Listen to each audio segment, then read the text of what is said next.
Well, here we have the the emergency alert, and various pretexts are going to be used for this emergency alert.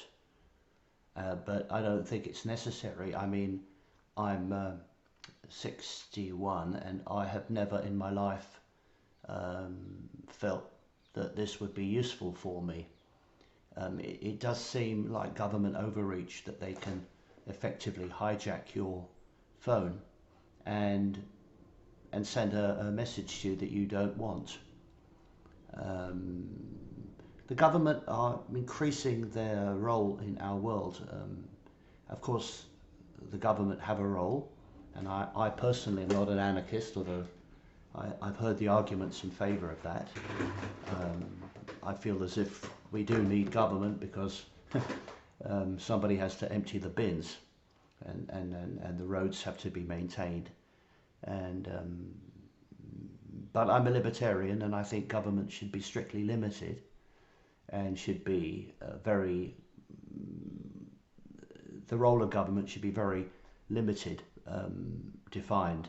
And at the moment, the government are taking more and more liberties with people's personal freedoms.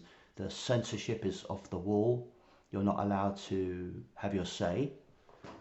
In addition to the official censorship, there's unofficial censorship where people attempt to prevent you from having an opinion, and that there's acceptable opinions and there's opinions that are not acceptable, and you get banished or banned or blackballed if you don't go along with it. For example, in our society, you're expected to support Zelensky and Ukraine, even though these people are Zionists and Nazis. I mean, literally Nazis. They've got they do the Hitler salutes, and they've got the tattoos and things like that, and we're supposed to support them.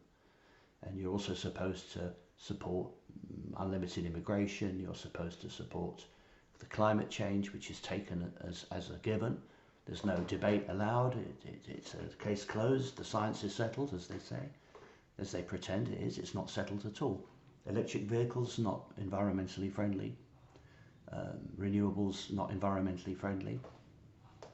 As part of a mix, yes, it's not good to have all your eggs in one basket. I'm not against electric vehicles for specific roles, for example, for urban transport, local deliveries, that kind of thing.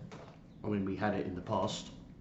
We used to have milk floats, which were silent, and people used to get their milk delivered. That makes a lot of sense, and then we went away from that. And then instead of having reusable milk bottles and paper bags, we had plastic bags, and we had plastic cartons, and then we have recycling, and a lot of the recycling doesn't actually get properly recycled. It goes either to landfill or it goes to foreign countries where we create problems for other people. Sometimes it doesn't even just it's put in warehouses pending a company's collapse. So I don't want a emergency signal. I've disabled mine. I don't know whether that will work or not. It could be that future updates of phones will not allow you to turn off the emergency. Now, Sunday the 23rd of April is um, the St George's Day, and a lot of people will have their.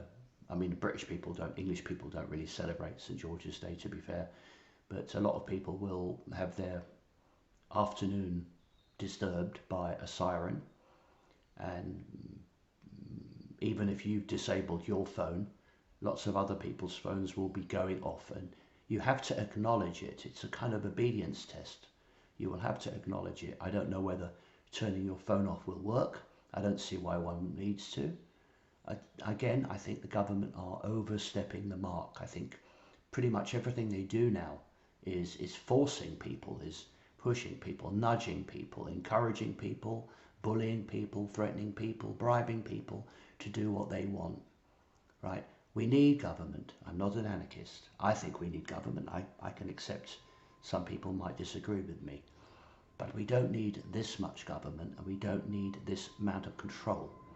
And I'm very concerned about the fact that the government can hijack our phones for a fake emergency. Now, You know, I'm very familiar with fire alarms, and in my experience, every single fire alarm I've ever heard has been a false alarm. So, of course, we still need fire alarms because if there is a real fire, then we need to know about it. But the problem is, because of all these fake warnings and fake alerts and fake events, when there is a real fire, a lot of us will just assume that it's yet another false alarm. And this is the problem. And again, they're trying to pretend that normal weather. I mean, they were a few days ago in London. They were telling us that there was baking hot, and they were forecasting 20 centigrade. Well, I think on Tuesday we had quite a nice afternoon where it might have got up to 18 or 19, which is very pleasant. But it's not baking. So what they're trying to do is to try and frighten the public, and to get the public to worry about everything, and even normal weather can be considered extreme. And if you go online, if you go to any local council websites, or if you go to any government websites, or any mass media publication, whether it's online or in print, they're all going on about climate change and the renewables and vaccinations and emergencies, and we have to act quickly. And then you get these stunts, and I'm sure it was allowed by the snooker people. I mean, somebody went into a, some Stop Oil people went into a snooker and let off a smoke thing. I mean, I don't believe that that would have happened without the permission of the snooker authorities. And this is what's happening. I mean, I don't know. I mean, what I do know, I mean, over many, many years, I've realized that there's almost nothing we can do to stop this. But I do want to be like a witness. I think it was William Blake who said that he tells the truth not for those who do not know it, but for those that do know it. It's basically to show you that I'm here and that I know what's going on and that you're not alone. And even though it's very unlikely we'll ever change anything, I know it sounds negative. People say, oh, don't be negative, be positive. People are starting to wake up. You know, I've been hearing that for the last 20 years. And we still have the wars, and we still have the fear porn, and so many people who really should know better, people with good jobs, people with intelligence, really, they can't get it because they've got blinkers on, they've got myopia.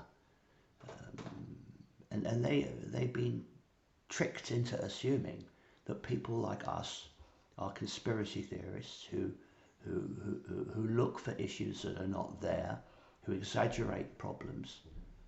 You know, for a lot of people, it's impossible for them to imagine that climate change isn't real.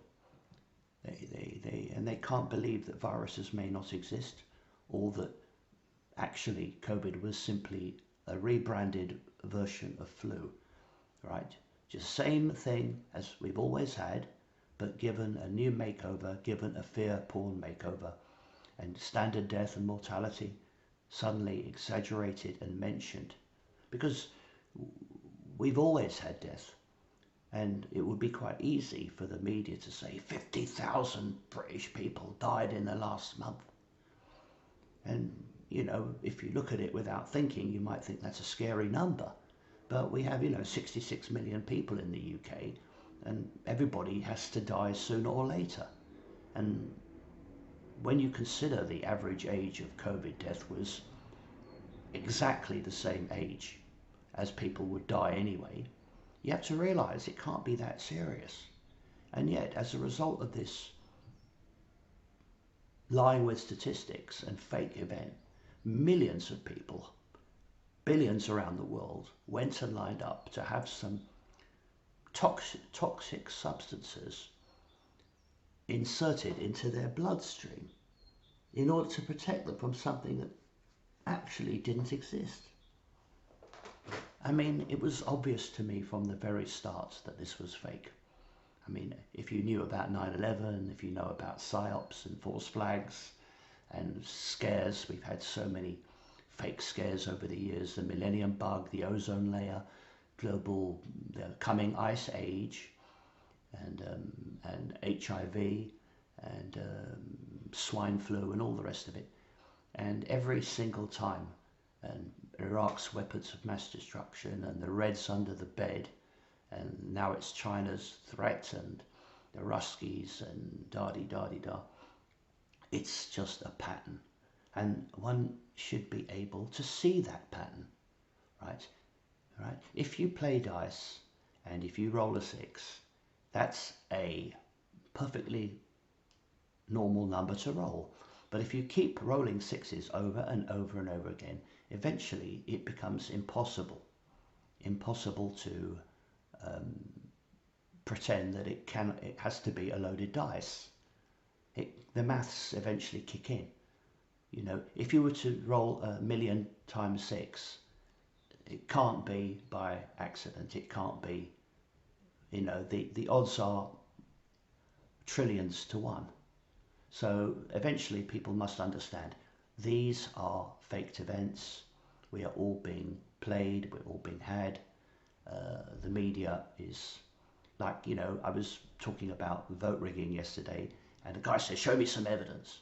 So I replied, I said, well, first of all, many experts have been on video to say that it's very easy to rig election software.